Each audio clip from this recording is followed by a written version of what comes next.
নামদারি একটা ভুইফোড় অবসরপ্রাপ্ত শিক্ষক সংগঠন, এই দালাল, এদের প্ররোচনায় এই সিআর আবরার শিক্ষা উপদেষ্টা আমাদের সাথে প্রতারণা করেছে। তাই আমরা বাড়ি ভাড়া 5% মানতে চাই না।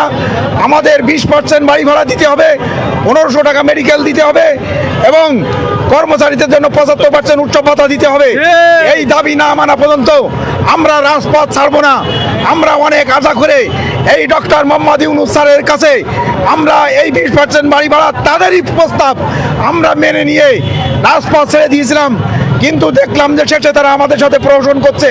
তাই ডক্টর মোহাম্মদ ইউনূস স্যারের কাছে বিনীত অনুরোধ করব, স্যার আপনি আমাদের দাবি মেনে নিন।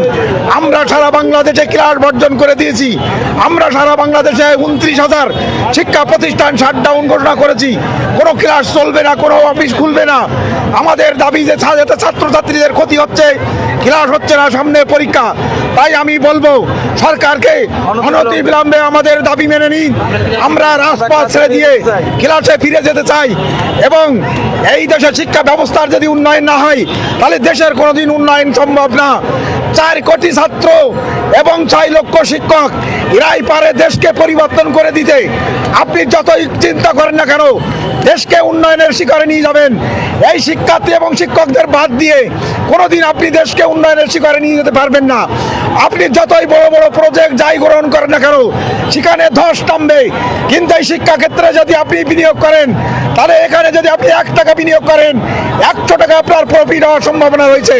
এবং আমি একজন শিক্ষক হিসাবে কথা দিচ্ছি, শিক্ষকদেরকে আপনি বিনিয়োগ করেন, এই দেশের 17 কোটি মানুষের 34 কোটি হাতকে আমরা শক্তিশালী করে দেব, ট্রেনিং প্রাপ্ত করে দেব এবং আমরা বিদেশের বুকে মাথা উঁচু করে দাঁড়াবো।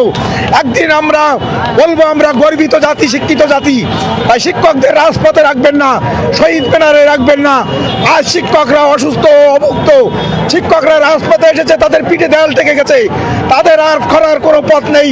তাই আমি এই সরকার বাহাদুরের কাছে বলবো, আপনারা শিক্ষক বান্ধব সরকার, এখানে 4 জন শিক্ষক আছেন, শিক্ষকের সন্তান আছেন। তাই আপনাদের কাছে আমরা শিক্ষকরা জোর দাবি জানাচ্ছি, আপনারা আমাদের দাবি মেনে নিন, রাজপথ ছাড়ার ব্যবস্থা করে দিন। তা না হলে আমরা কিন্তু বাধ্য হব যমুনামুখে অভিযান পরিচালনা করতে এবং যমুনা ঘেরাও করব। ডক্টর ইউনূস স্যারের সাথে আমরা বসতে চাই। ডক্টর ইউনূস স্যারই আপনি পারেন আমাদেরকে এই শিক্ষক সমাজকে মুক্ত করতে। সকল রাজনৈতিক দল, সামাজিক সংগঠন, সাংস্কৃতিক সংগঠন, ছাত্ররা, ডাকসু জাকসু সকলে এই শিক্ষকদের পিছনে আছে। দল মত নির্বিশেষে তারা আজ আমাদের সাপোর্ট দিচ্ছে। কেন আপনারা আজকে আমাদেরকে রাজপথে ঠেলে দিয়েছেন, আমাদের সাথে প্রতারণা করছেন? তাই আপনাদের বলবো, আপনারা আমাদের সাথে প্রতারণা না করে আমাদের দাবি মেনে নিন এবং ক্লাসরুমে ফিরে যাওয়ার ব্যবস্থা করে দিন।